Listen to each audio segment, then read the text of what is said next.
We are engineers, so as a mechanical engineer, we are designing two separate systems. One is the high pressure. O, kita nyo na may tuko pa din sa aming bahay. One is to discuss a high pressure hydraulic braking system for an industrial crane, and the other system is a pneumatic transport system for moving fine particulates through a factory. Okay? So yung pinaka-key concept po doon na tinitingnan natin is the difference in the comparison of those two systems. Ano po? So you should discuss somehow and justify the relationship of those two system. Kasi po magkaiba sila from the fluid category. Of course, the other one hydraulic is water and the other one is pneumatic, which is gas or the air ang kanyang fluid doon. So kung po ang inyong essay say discuss the fluid category, explaining that in hydraulic it is incompressible, and when it comes to pneumatic that is compressible. So you should have a minimum of 10 points there. Ano po, pag tama. Kung walang nag-conflict with the other properties. Kasi pag po nag-discuss kayo with other properties ng fluid, say the density, and nagkaroon ng contrast discussion or justification or support explanation with fluid category, so nagkakaroon po ng minus. Ano po? And also, kasi po ang density when it comes to the oil or the hydraulic, it should be explained that it is a constant density. When it comes to pneumatic naman po, it is varying with it when it comes to density. Okay, another concept that should be give points po when we as a mechanical engineer design the system is its intended purpose or its primary goal. Ano po? So for hydraulic, it is for power or force transmission. And for the pneumatic naman po, it is for material transport. Okay? And another concept that should justify or support your explanation or discussion is to state its volume change or change in volume. So ano po ba yung impact or consideration natin doon sa ating hydraulic system? So when it comes to hydraulic, the change in volume is negligible. And when it comes to the pneumatic, it is very significant. Ano? So yung pong mga ganyong bagay. Okay, so pag kayo ay mga ganap na mechanical engineer na and you are working as a designer or you are under with the engineering department, kayo ay part ng engineering team, nasa design section kayo, so yung mga bagay na yon lagi niyo yung makakasalubong. Ano? As well, yung mga formula or design calculation. So lahat ng consideration, isasaalang-alang. Ano? Hindi pwedeng may mamimiss kasi yun ang pagsisimula ng problem. Okay? And then for yung testo naman po, that is part of module natin, yung try this or the exercise problem. So I hope you know what is the correct answer. And then with problem number 2 po, yung surface tension. So naiba lang po yung term doon. Ano? If you could still remember, the question is emulsion. Ano? Pero yun po ay foam din lamang. Ano? So you should consider po doon yung concept ng ating physics that when a liquid film na sinasabi sa problem, so tanda naman po natin yung formula. Ang medyo naging conflicting lang po doon is yung pagkuha ng force applied to counteract the pull. Kaya po medyo hindi maraming bata ang hindi nakapag-solve doon. But anyways, it's just the same formula. Kailangan lang po tama yung lumabas na na value ng force. And then the challenge there is the conversion. Kasi medyo nagkaroon po ng conflict and struggle doon sa pagko-convert ng force. Okay? And then yung number 3 naman po, I hope you still recall po yung problem na yon. You just have to first determine the total force exerted on the gate, and that the final answer there is 12,894.34 pound. And for the allocation of center pressure, if you are indicating the location down the slant doon sa figure, sorry, I cannot show you the exact figure, ano po. So, what I'm giving you na lang po, kung ang kinuha nyo po ay yung center of pressure located down the slant from point O there, so ang magiging sagot nyo po doon ay 14.43 feet. Kung naman po ang kinuha nyong location ay perpendicular from the hinge, CD, so ang sagot po doon, the final answer is 2 feet. Ano po? And then for the problem number 4 po, the change in pressure PB minus PA. So your answer there is around 2.3419, I think. So that is negative. Okay, kung yung iba sumagot ng negative 2.41 kilopascal, okay lang po. Ano? Malapit naman at hindi nagkakalayo. Ano?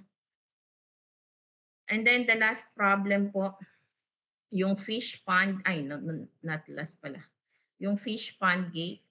Okay, so ang hinahanap po natin doon is the horizontal force applied at the bottom gate. So ang sagot po doon ay yun naman po yung part ng ating module. Ano po?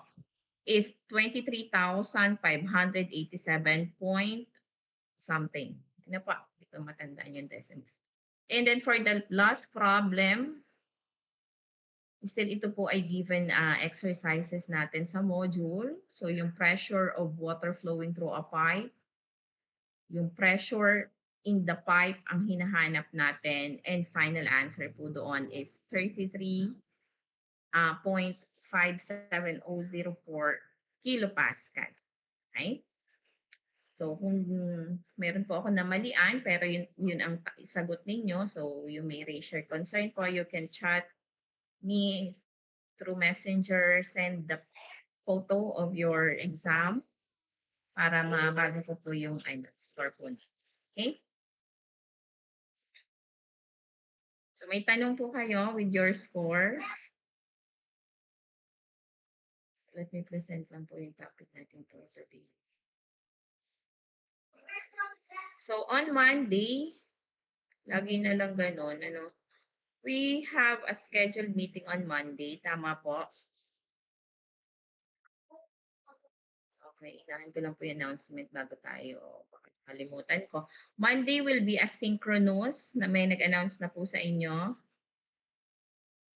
Asynchronous ang buong araw ng iyon. Ano, because that is the anniversary ng BSU Charter Day. So yung pong either gagawin niyo po yung inyong ang experiment po kasi dapat daw po ay face to face, ano. So magsisenda lang po ako ng asynchronous activity for Monday. So we will not meet online po on Monday. Kayo po ba ay din, required na pumunta ng campus? Meron pong activity po sa students sa Monday?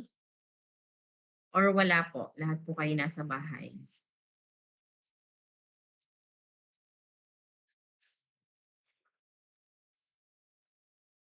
Hello, nandiyan pa po kayo? Nicholas, anong balita? Anong meron sa Monday regarding sa students? Not sure ba po ma'am, pero ang nabasa ko lang po na announcement ay yun nga po, asynchronous po sa Monday. Okay. So, why I'm asking kasi nga, kung maraming bata ang nasa so yung activity will be adjusted kasi nga kung may batang conflict at siya may gagampanan sa Monday. Okay? So, yun lang naman po, bakit ko siya tinatanong. And pwede kong malaman kung nasaan si Pasha? Justine? Sheena, mo ba? Nahanap mo ba si Pasha? Reply ba siya sa'yo? Ma'am, hindi pa rin po siya nag-reply sa Okay, sige, thank you. Kasi parang wala siyang midterm exam. Sige, thank you. Thank you, Shin. Thank you, Nicholas. Sige po, proceed na po tayo sa ating continuation ng ating discussion.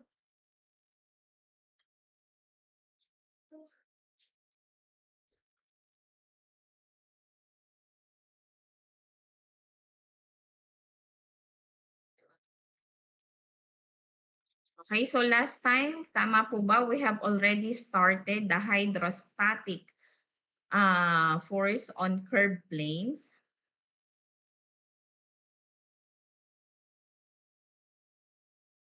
The discussion. Nakapagsimula na po tayo last Monday. Okay, thank you. So for now, we will continue the discussion. So as a review, ang tatandaan lang naman po when it comes to hydrostatic force on curved plane, so dapat lang po kukumputin ano po, kung ano yung bigat. When it comes to vertical, kung ano yung bigat, yung total weight po na nasa ibabaw nito for the vertical components. For the horizontal naman po, simply it's just the same on our discussion sa ating plane surface. Ano, that the horizontal force is equals to pressure of center of gravity multiplied to the area or simply the gamma multiplied to bar h multiplied to the area. Okay? So yan po ay magkakaroon lang ng mga conversion or mahabang solution sa pagko-compute kung ano yung hugis na nasa ibabaw or ano yung given na shape ng curve. Kung yan by circle or yan by parabola o ang ibinigay po ay equation. Ano po? So doon medyo humahaba ang solution. Okay? And I think we already discussed this problem number 1 in problem number 2. So as I mentioned, I have given you problem number 3 and problem number 4 as your assignment. Okay? So who among you, aside from Nicolas, Altura Ken, so bukod po sa mga batang ito, Benjamin, Clark, si Clark Stephen, Ehe, Endaya, Pruelda, Isita, Maala, Mark Jason, Maligaya, Medilia Mendoza, and Onyate. Also, Sister Aliana. So bukod po doon, who wants to share their answer po sa kanilang assignment to be considered as their recitation?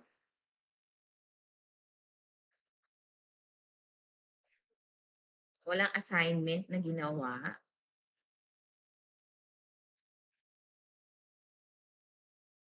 Anyone? Sige, ako po ang magtatawag. Adahar John Gabriel, did you do your assignment po? Yan ba si Adahar?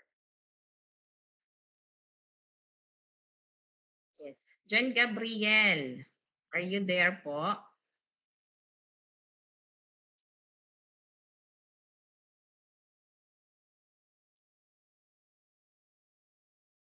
Hello, John Gabriel. Nandiyan ka po? No assignment. No assignment, ay di wala ring recitation. Adarlo. Tristan Roy. Nandyan ba si Tristan Roy? O, nandyan din sa meet. Adarlo, did you do your assignment po?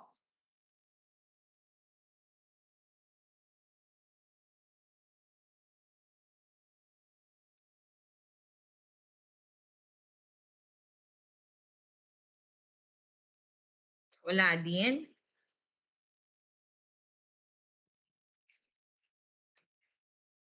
Lara Allison, do you have assignment?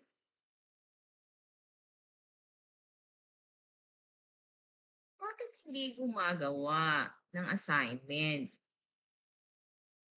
Alison, nandiyan ka po?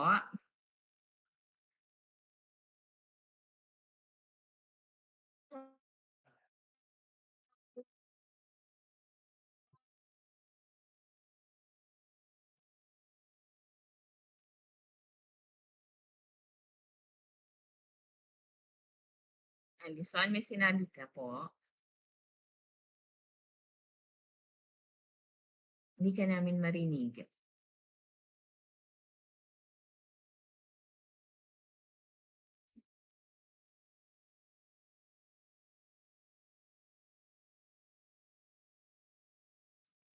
Wala din, Alison. You can message at the chat box.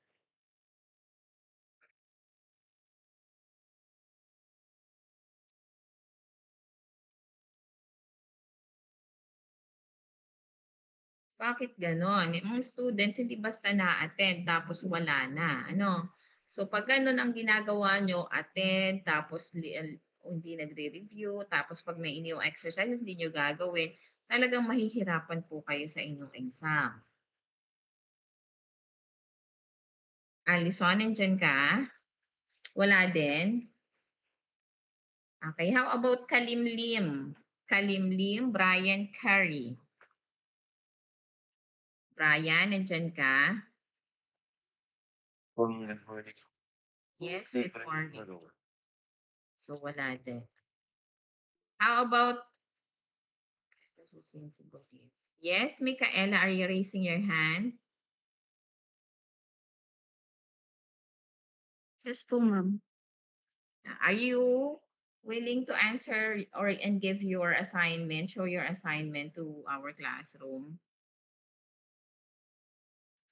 Yes po, ma'am. Try lang po. Okay, wait lang, Bunso, ha? I will just check everyone who made their assignment. Okay? So, Casimiro, Renz, Joshua, are you there?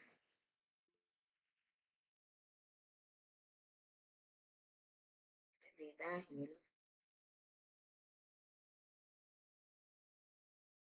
Okay. Ano pong emergency, Casimiro? I mean, did you do your assignment?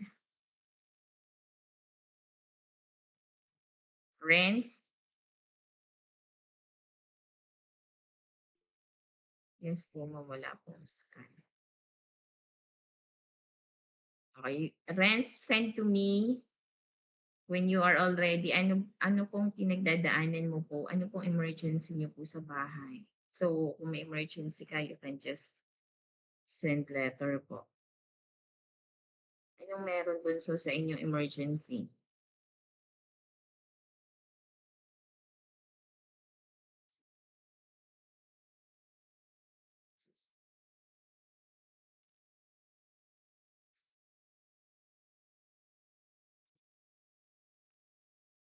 How about Katam Cassandra? Yes, Cassandra, did you do your homework? Yes po. Okay. So everyone who made their assignment, meron daw si Cassandra. De Chavez Alfonso.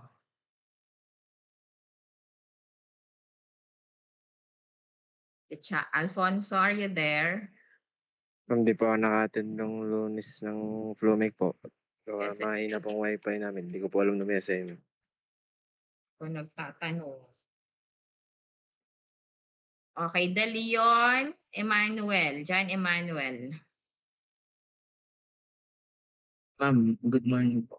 Hindi So those, alam niyo na, dun sa mga no assignment, meron kayong deduction point sa inyong recitation. De Rojas Mark Kylie. Ma'am, hindi din po. De Villa Justin Ralph. Ma'am, hindi din po. De La Cruz Tricia Nicole. Ma'am, meron po. Okay, so please, ano na lang po ha, please send to me yung inyong ano. Kahit po through messenger. Dima Felix Remuel. Meron po. Okay. Dean Chris Gerard. Dean? Wala pa po.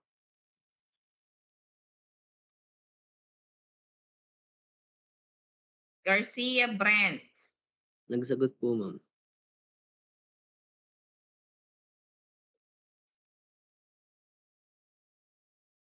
Shin. Shin. Meron po. Gonzales Gabriel. Hindi po ako naka-attend din ng Monday po. Bakit? Meron po akong follow-up check-up po, ma'am. Pwede ko po i-send sa inyo ang aking medset Okay. later po. Thank you po. Okidoki. Agiko Allison. Meron po, ma'am. O, ano mo, sisend ko din po sa akin. Yang Sheena Nicole. Meron po.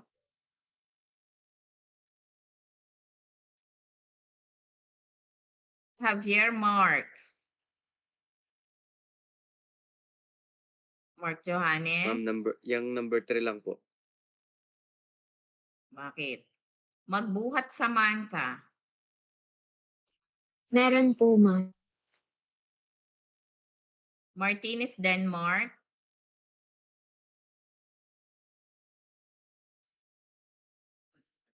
Andyan ba si Denmark? Denmark na yung apa. Dito pa. Marundan, Diana K.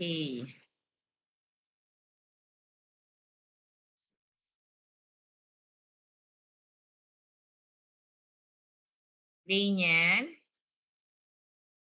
Ma'am, meron po kasi po ay number 3 lang. Okay.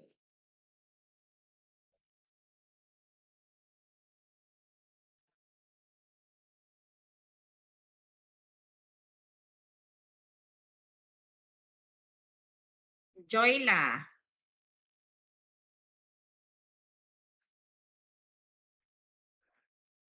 Joyla, nandiyan ka po? Opo, ma'am. Oh, did you do your assignment?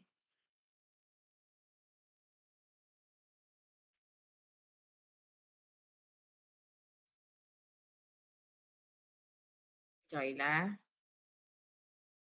Yes daw. Miranda. Meron po, ma'am. Okay. Miranda. Jasmine K. Meron po, ma'am. Munoz, Arian Crisel. Ang nagsagot. Pasha Justin. Nawawala si Pasha. Petate. Gerald.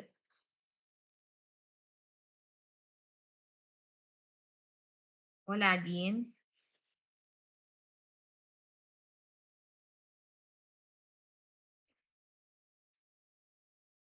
Tita.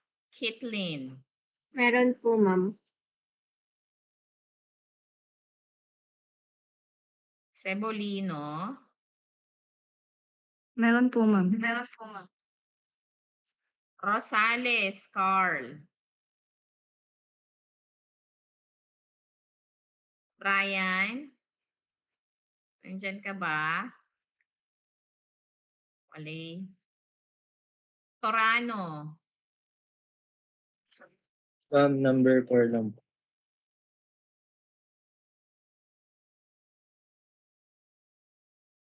Okay.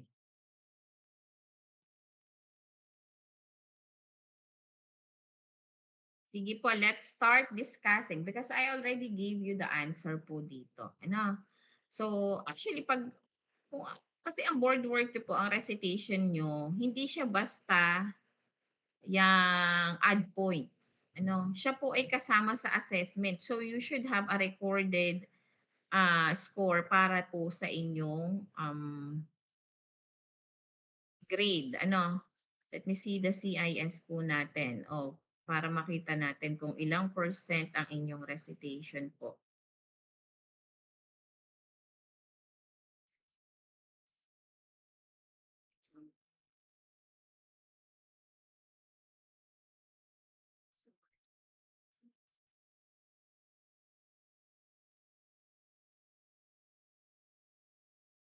So just to remind you, ang inyo pong recitation ay 15%.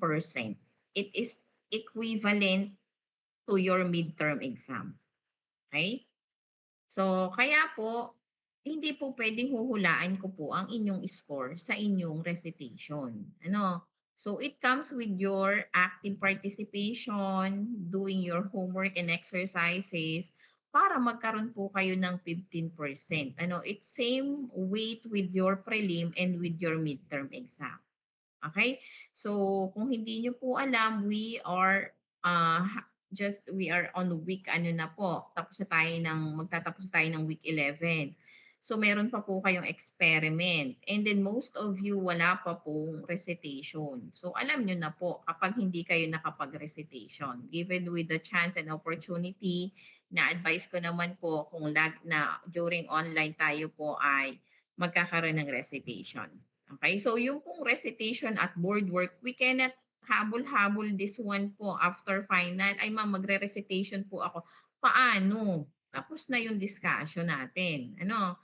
So tayo hahabol ngayon doon. Ano? So this is one of the assessment na magagawa lang natin kapag mayroon pa tayong discussion.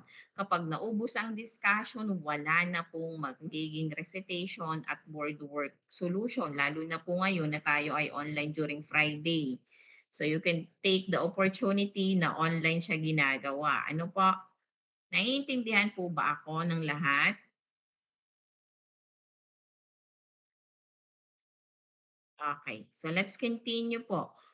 So, sino nga po yung kanina na mag-share ng problem number 3?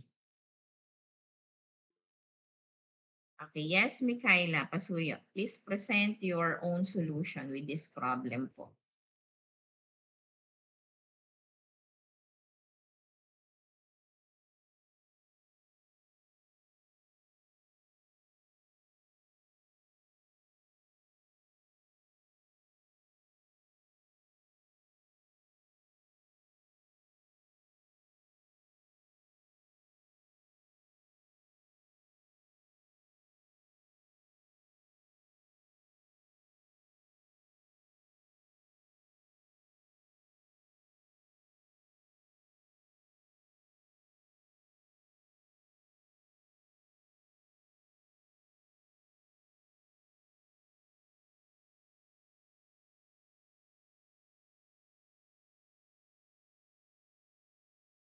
For number 3 po, gate AB is a quarter circle, 7 feet wide, hinge at B, and resting against a smooth wall at A. Compute the reaction forces at A and B. Dito po is kinuha ko muna po yung YCP po para po yun po yung magagamit ko pagka nag-moment po. And may formula po na IXX sine theta over HCG over A, which is -7 base times height cube is -7 times 6 cube over 12 po, and then yung sine 90 po over the centroid po na 11 minus 6 over 2 times the base times height, which is 7 feet times 6 feet. And then ang makukuha pong answer is -0.375 feet.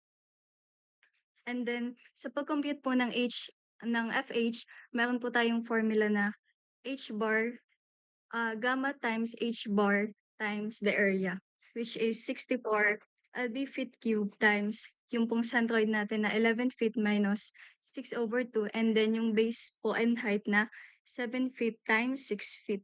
And then makocompute po natin ay 21,504 pound. And then sa FH naman po is, which is yung gamma po times the volume, we have po na 64 lbf feet cube times the 7 feet times 11 feet times 6 minus 64 lbf feet cube times 7 feet times yung pong sa quarter circle na pi times 6 squared over 4. And then, ang makukompute po natin ay 16,901.09842 pound. And then, ang sunod ko pong ginawa is yung pong sa location po ng sa vertical force. Para po makuha ko po yung X ay 64 pound feet cube times 7 feet times 11 feet times 6 feet times po doon sa 6/2. Tapos po ay ima-minus ko po siya ulit dun sa yung sa quarter circle po ulit na 64 pound feet cube times 7 feet times pi times 6 squared over 4 times po dun sa 4 times 6/3 pi.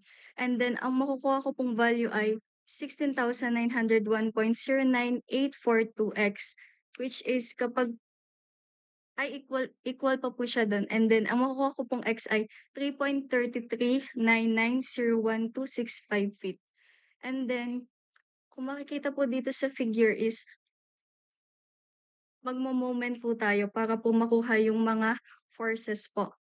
And then for AX muna po, we have po na 21,504 pound times po doon sa kanyang distance na 2.625 feet na nakuha po natin dito sa YCP. And then plus po dito sa ating 16,901.09842 pound. And then yung 6 feet po na imo-minus po natin yung pong x natin na 3.339901.265 feet, and then 6 feet po ng AX. And makukuha po natin yung value ng AX na 16,901.09842 pound. And then sa summation naman po ng FX, yung mga forces po na nasa X is meron po tayong 21,504 pound minus po sa BX kasi po pa left, and then minus po yung nakuha po natin sa AX na 16,901.09842 pound. And then ang makukuha po natin sa BX ay 4,602.90158 pound. And then sa Y naman po, which is yung mga vertical forces po, is meron po tayong BY na pataas po, and then 16,901.09842 pound po yung pong ating sa FB na pababa. And then makukuha po natin na BY ay 16,901.098,642 pound. Yun lang po, ma'am.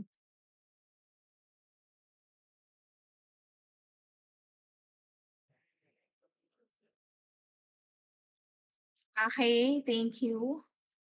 Wait lang, may napansin lang ako. All your values naman po are correct, Wait, i-record ko lang po.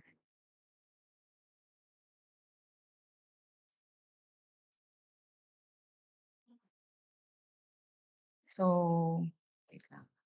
Ano ba yan? Parang nakapagpalat ako ng simple. So, medyo na-confuse lang ako, Bunso, dun sa sa iyong mga ginamit na, ang tawag doon, label,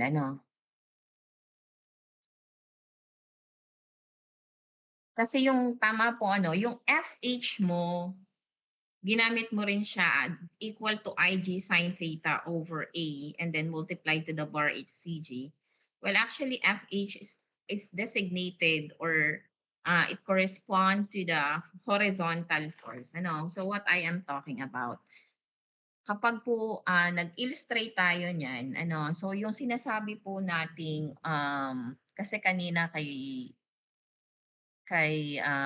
Ining, kay Ma'am Cebolino, kay Micaela, po? Yung kanyang FH, kung di ako nagkakamali ng tingin sa solution mo, nagbigay ka ng formula na, tama ba? Yung IG ang ginamit mo, the other. This is actually formula for another equation for eccentricity. Okay? So be reminded. HCG po yan, C and G.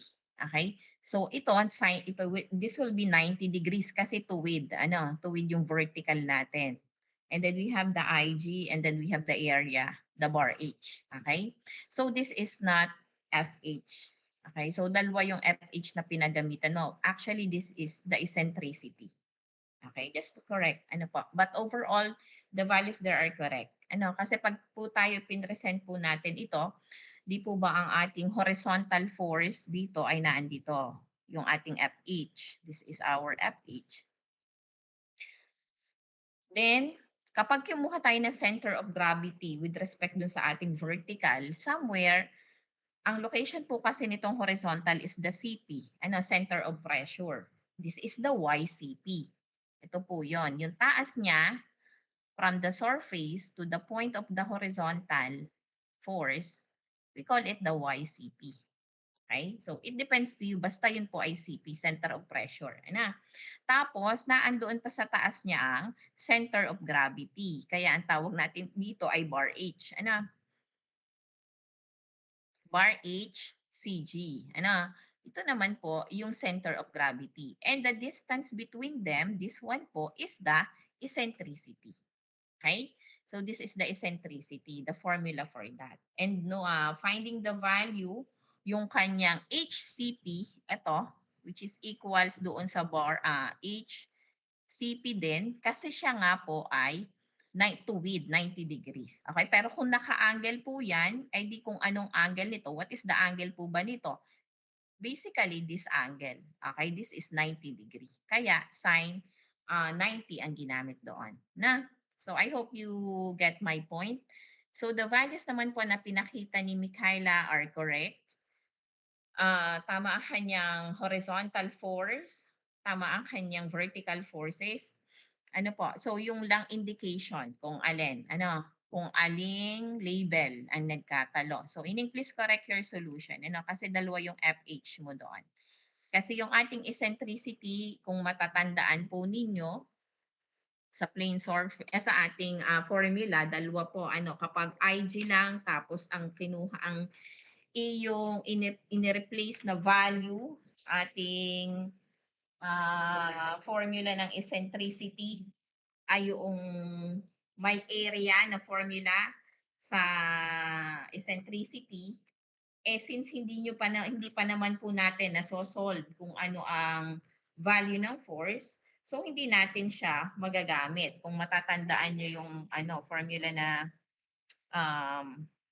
IG over area over bar Y. Pwede rin po yun for the eccentricity. Parehas lang din po ang lalabas na sagot niyan. Pwede rin po aring IG sin theta over area and then bar H. May isa pa po yan. Actually, this eccentricity po, it's depend to the orientation na given sa ating problem. You can just evaluate it. Rule of a triangle lang naman po ang binabanggit dyan. Pwede rin kung lumabas na yung force, ito po equal din dun kay gamma, IG, tapos sin theta pa din over yung nakuhang horizontal force. Iyon po ay kapag may nakuha na kayong horizontal force. Okay? So yun lang naman ang napansin kong medyo confusing and conflict doon sa solution ni Michaela. But the rest naman po doon sa kanyang mga values are correct. Okay, so thank you, Michaela, for showing your assignment.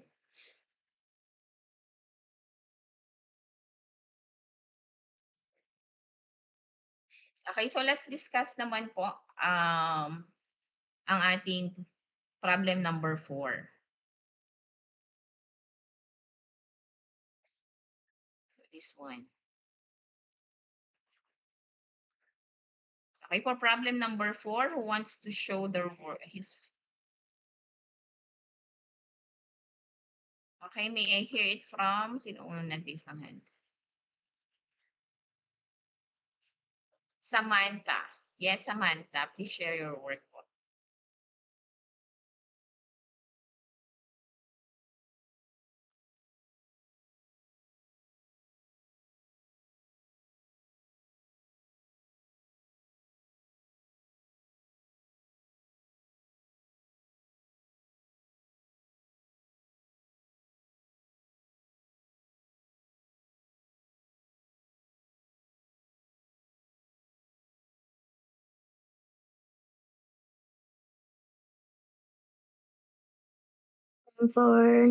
Problem number 4 po is we have po yung curve wall ABC in figure is a quarter circle 9 feet wide into the paper. Compute the horizontal and vertical hydrostatic forces on the wall and the line of action of the resultant force. So first po, we need to break po yung the total force po into two components po, which is yung horizontal force po and the vertical force po. So for the given parameters po, we have po yung surface shape po or yung quarter circle ABC po with radius po na 5 feet. And it has width po indicated po sa given problem na 9 feet po. And our specific weight po, which is 62.4 pound per cubic feet po. And yung angle and the 45 angles po yung from the center O2 point A and C po. So we are asked po to find po yung horizontal, vertical hydrostatic forces and also po yung resultant force po. So, for the solution po, since ang ating pong horizontal force po ay on a curved surface po and is equal po dun sa force on the vertical projection po ng surface natin. Looking po sa ating geometry ay ang ating pong vertical distance po between A and C po ay pwede po natin siyang makalculate po using po yung trigonometry po, yung which is yung height po, yung 1/2 po multiplied to 5 feet over sine 45 po. And for the projection po, which is yung height po multiplied po sa ating width, which is yung given po na 9 feet. So, calculating it po, ang ating pong horizontal hydrostatic force po is equals to 14,040 pound po. And for our vertical hydrostatic force po ay equal po siya sa weight po ng ating fluid volume po.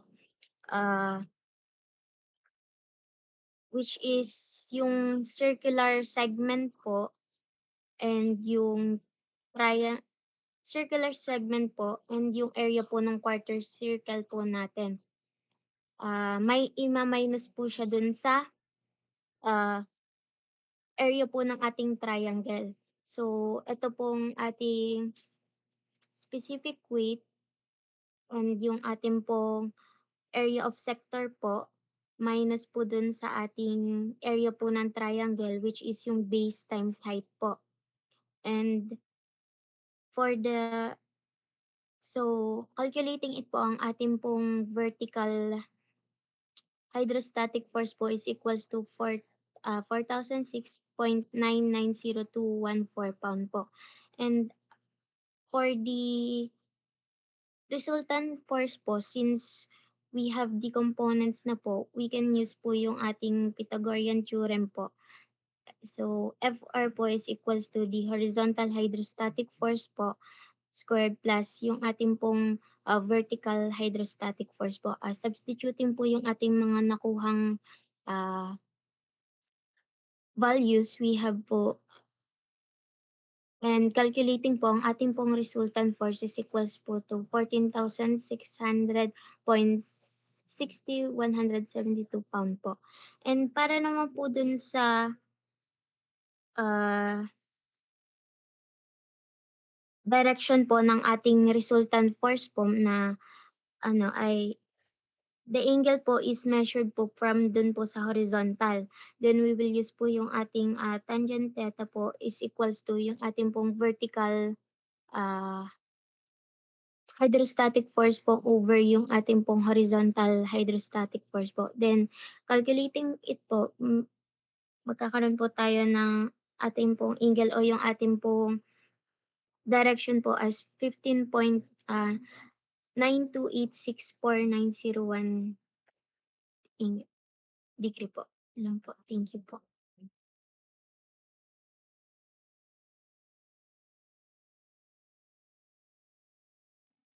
Okay, thank you so much. So I think you did it right naman po. So, ang maganda lang, kung mismong dun sa figure nyo po siya ilalagay. If you have to do the schematic diagram, say for example, as being illustrated there. So, pag po kayo gumawa ng diagram,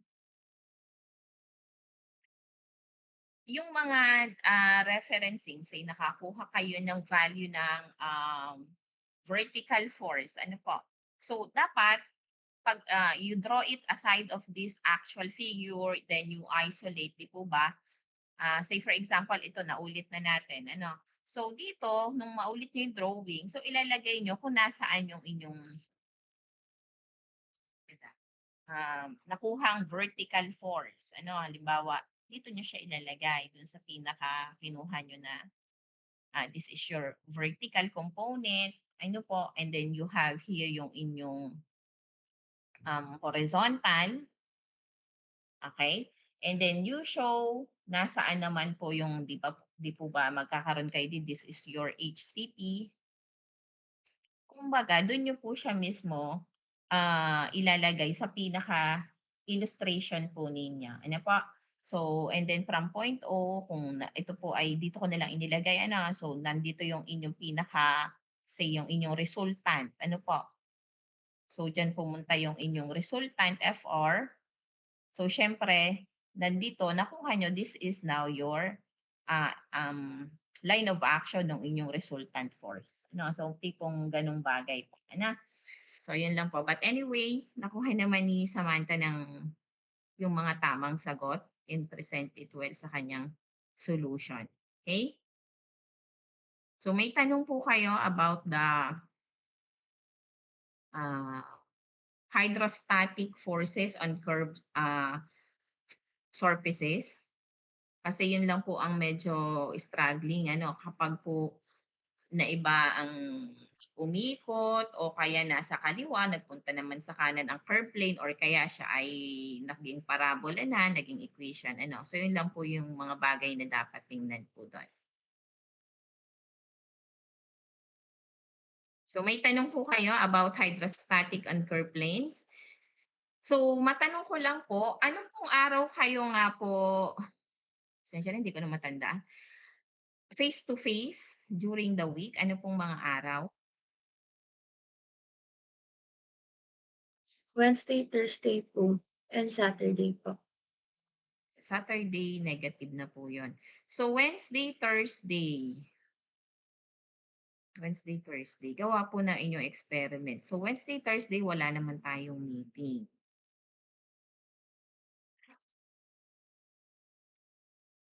So, ang inyong Wednesday, ano pong oras kayong bakante ng Wednesday? Na pwede po kayong mag-conduct ng experiment. Hahanap na lang po tayo ng room na available or laboratory. Ano nga bakante nyo ng Wednesday? 3 to 4 po, and then 5:30 onwards po. 3 to 4. And then Thursday, ano pong inyong bakante? 4 p.m. onwards po. Alin nga yung nagka-conflict na sabi mo napasabay kay Sir MJ Barabas, Shane? Yung face-to-face po namin sa Philly po, 8 to 10. Schedule din sa Sir. Apo. Face-to-face kayo nun. So, 8 to 10. Yes po, ma'am. Bakit alangan ang putol? Bakit 8? Hindi ba 8:30? Hindi. 8 talaga. 8:30 po. 8:30. 8:30 to 10. Apo. Okay. Tapos, meron kayong major agenda kay Sir MJ? Not sure pa po, ma'am. Okay, so probably, hihiramin ko yung oras ng Sir MJ. And yung oras niya ay lilipat ng Friday po. Magiging online kayo sa kanya. Pero hindi ko pa, mamaya ko pa naman i-coordinate sa kanya. But probably ganun po yung magiging setup. So, ililipat ko yung oras po. Yung dapat po kayo ay Friday sa atin ng fluid mechanics. So, yung Friday po ninyo, kung magkaklase pa sa inyo si Sir MJ, lilipat po ng magkaklase siya sa inyo dito sa Friday. Pero kung wala naman po kayong major sa kanyang activity, so it's up to him na lang po kung imi-meet pa niya kayo. Ano po? But on Thursday po, kung ang conflict lang po ay ang kay Sir MJ, so please prepare and be ready with your experiment po, yung ating density tower. Okay, naiintindihan po ako? So you will prepare the materials, the data po. So medyo yung nauna po nag-experiment, dalawa po doon ay nagpaulit-ulit, nagkaribok na at naglahok na. Ano? So marami naman po, when it comes to fluid, marami silang dalang fluid. Ang problema, nag-research din naman nga po sila. Yung mga data nila ng density, pinag-aralan din naman nila. Ang problema kasi, like the dishwashing liquid, like yung mga safeguard, shampoo, ano. So iba't iba ng concentration. Ano, yung ketchup, kung mapapansin nyo po, hindi sila free-flowing fluid. Okay? So you should be very careful kapag gagamit kayo ng mga fluid na siya po ay sabihin na nating non-Newtonian. Kailangan pa niyang ma-reach yung threshold or limit niya or kailangan siya munang ma-press, ma-apply ng force bago siya mag-flow. Di ba minsan po ang ketchup ay itataktak pa para lumabas sa kanyang kinalalagyan. Or kaya kung siya'y nasa pouch or sachet ang ketchup, kailangan mo pa siyang i-press. Okay? So, that indicates kung anong klase or ano yung kanyang property ng density, yung kanyang yung viscosity niya. So, kung pipiliin niyo yung ganong fluid or liquid, dapat maingat kayo. At yung pagsasalin pa lang, dapat ay meron na kayong strategy or technique para madali siyang ma-spread sa kanyang layer. Kasi ang problema nila doon, like the ketchup, the shampoo, ang sabihin na natin, hindi consistent ang pagkaka-spread nila. So yung mga butas at puwang na naiwan, so papasukan yun kapag pinatungan mo ng ibang liquid, papasukan yun ng ibang liquid. So masisira yung layering mo, tapos tatanungin nyo po yung data nyo or yung research nyo, ganon. Bakit sabi dito ganon? So, maaaring nakaka-apekto yung pagle-layer or yung pagsasali ng fluid sa another fluid, at gagawa ng layer. Okay? So, yun ay ilan sa mga problem na na-encounter noong mga nag-experiment na. So, medyo gagamitan nyo ng magandang strategy. Kung gagamit kayo ng mga sabihin na nating non-Newtonian type of liquids. Okay? So yun lang po. May issue pa kayo doon. And then another thing, ang isa pang naging issue is yung masyadong malaki yung diameter na gusto nilang gamitin sa tower. Ang naging problema naman doon, ang liquid naman nila, marami nga silang dala, 10 liquids, 11. Ang problema, may mga liquid silang hindi kayang tumbasan ang amount. Ibig sabihin, kakaunti ang dala nilang liquid. So, naghanap pa sila ng ibang lagayan kasi dapat po pare-parehas ang volume or amount kada layer. Hindi pwedeng makapal yung honey mo tapos kakaunti yung gagamitin yung tubig or alcohol, makapal ulit yung condensed milk. So, dapat sila para maganda yung layering at ma-present ng maayos yung sunod-sunod na density, dapat pare-pareho ang kanilang volume or amount ng inyong liquid. So, ganun po. So, tatansyahin nyo. Hindi kailangan sobrang madaming honey kung hindi nyo naman siya magagamit lahat. Or kaya naman, ang dami pong isang boteng dishwashing liquid ang dala, gagamit pala sila ng honey, gagasingot naman ang dala ng honey. So, medyo ibabalance nyo pong maigi. So, dapat make sure para hindi po kayong mag-ulit at magtagal kasi ulit yung sa iba. Inulit na nila sa labas ng campus kasi nakailang beses na sila nag-ulit, naubusan na rin sila ng ibang liquid. So para mabilis, para madali ang experiment, so dapat ma-ensure nyo na kompleto at sapat ang lahat ng inyong liquid na dadalhin. Again, minimum of 8 liquids. Okay?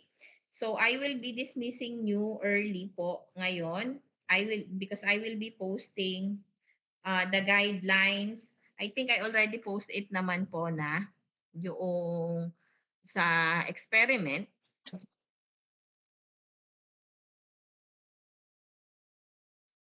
Wait lang po ha. I will just check kung naka-repost ko nga po. I will be posting the sample. Ay, wala palang pinost pa. Wala pa po ako nai-post about density tower. Ano po? Wala pa po. Yes, wala pa.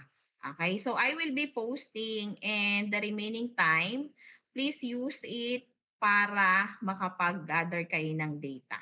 Okay? Tapos, yung on Thursday po, dapat po kayo ay magagawa face-to-face ng inyong density tower. Ano? So makakasabay nyo sa schedule kasi ang schedule din ng the other block po is 8:30 to 10, ang 2202. Okay? So hahanap na lang po ako ng, saan ba ang room nyo kay Sir MJ? Saan po ang room nyo? Face-to-face kayo kay Sir MJ? Saan kayo face-to-face? Hello po? Hello, nandiyan pa ba kayo?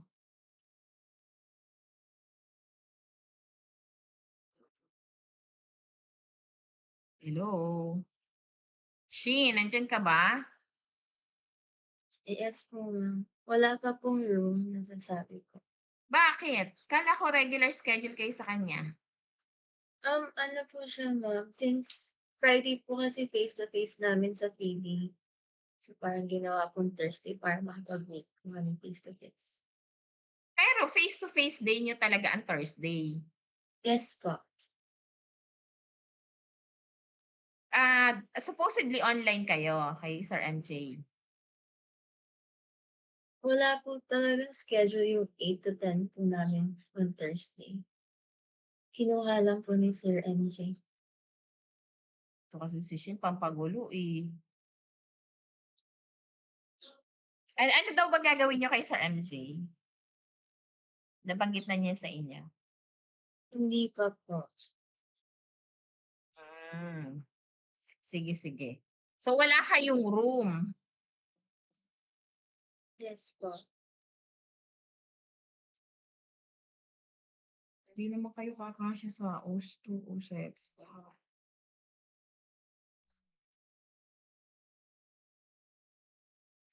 Wait lang, titignan ko sa schedule. Thursday. Next week to, 'di ba? Shin, itong pinag-uusapan natin. Next week ba? O on week 13? Week 13 po. 13.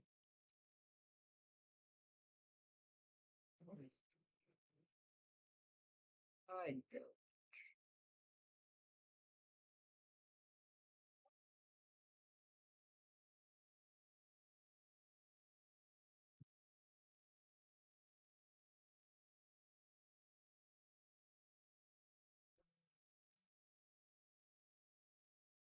User are available to. So,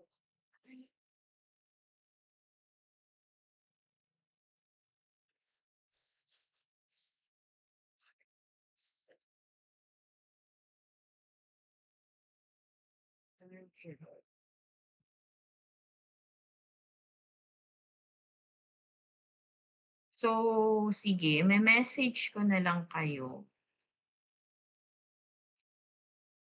Baka 415 or